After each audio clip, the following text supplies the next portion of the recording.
Coming up on this first part of Two Wheels, we go to Enduro Africa, where Matt Durrans is our reporter on the ground.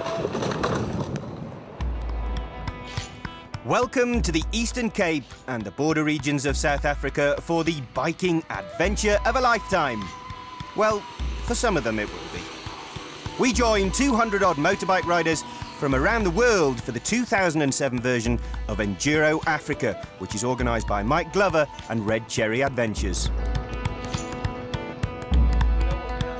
The Enduro Africa was inaugurated last year in 2006, and the huge success of that event has enticed more foreigners to these shores for a 2-week-long enduro ride from Durban all the way down to East London and then back again. Most of the participants this year are only going to be undertaking the one-way option, and we join them riding from the outskirts of East London down towards Durban by way of the southeastern Transkei.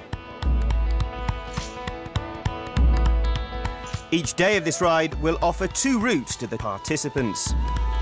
The softer high route will consist of mainly gravel roads and great scenery, while the low route, which is where we'll be going, will be a little more technically difficult. Rian van Niekerk explains. Yeah, we're going from Cobbin to Hole in the Wall today. We're starting off with a high road, low road option. Most of the guys, I think about half the group's going to attempt the low road option, which it's quite difficult for, considering riding a CTX. After the first low road, we're going to have another 3 group, and some guys I think that's going to join us for the next part back home. But today will be a long day. We'll probably only come in at night, and it will be quite difficult.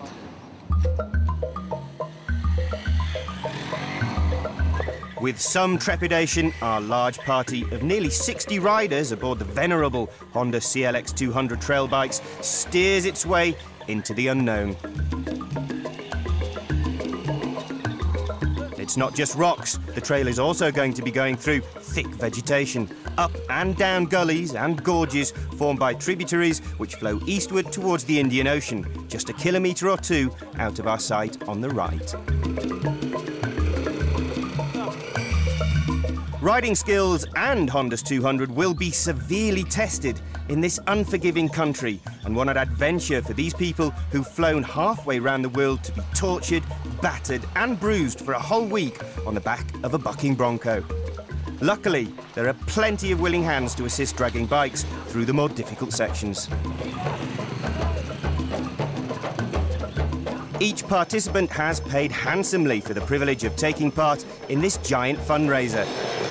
Last year's event was closely associated with the Randy Mamola-led Riders for Health Charity Foundation, and they donated hundreds of motorcycles and a lot of cash to doctors and health workers across southern Africa. This year, Enduro Africa is aligned to Touch Africa, and most of these bikes will be donated to charity workers, also once again in Africa. The idea is that they can then ride into outlying areas, offering assistance to those really in need and unable to receive it by normal means.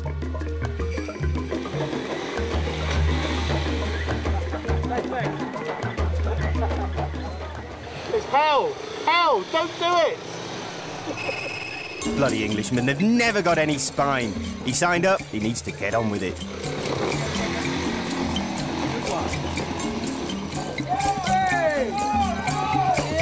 Well, we did say the riding was going to severely test them, and it certainly has been a bit of a baptism of fire so far.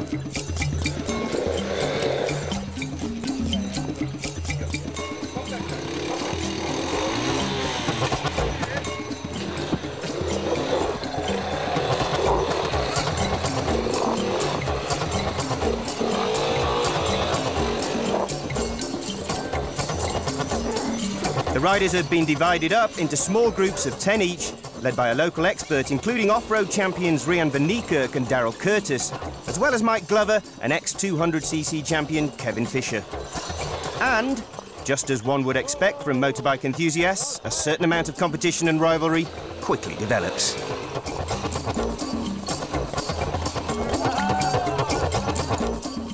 We're doing great. We're just milling out here in this lovely forest, letting other guys battle, and we're going to go up there and show them how it's done. Yeah. What do you say, guys? Yeah. Easy. Yeah. Not sure which group is actually winning, but it's certainly turning into an amazing experience for all those taking part. Last week, on the southbound leg of this journey, we traversed this very same piece of land, and when we stopped at this little school, we were dismayed at the complete lack of facilities within the school surrounds, and Mike Glover and his team, well, they decided they had to do something about it.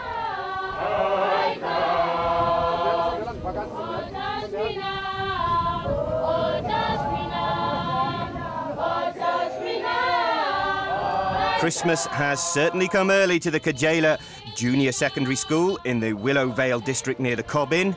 Desks and chairs for all. And this is going to be one of the most heartbreaking and heartwarming experience our participants will see on this incredible journey.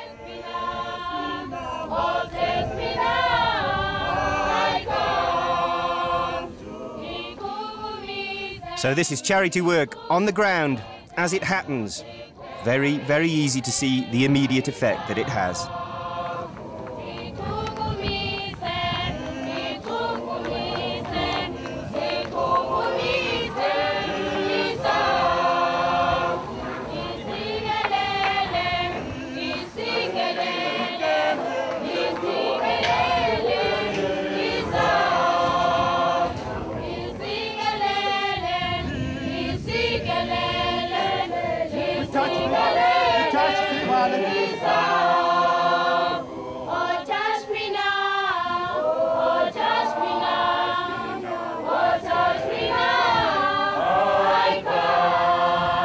Charity for those in need.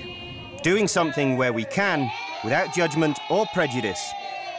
And school principal Phyllis, she seems as deeply moved as we all are. Now it's a big day today. We are so happy.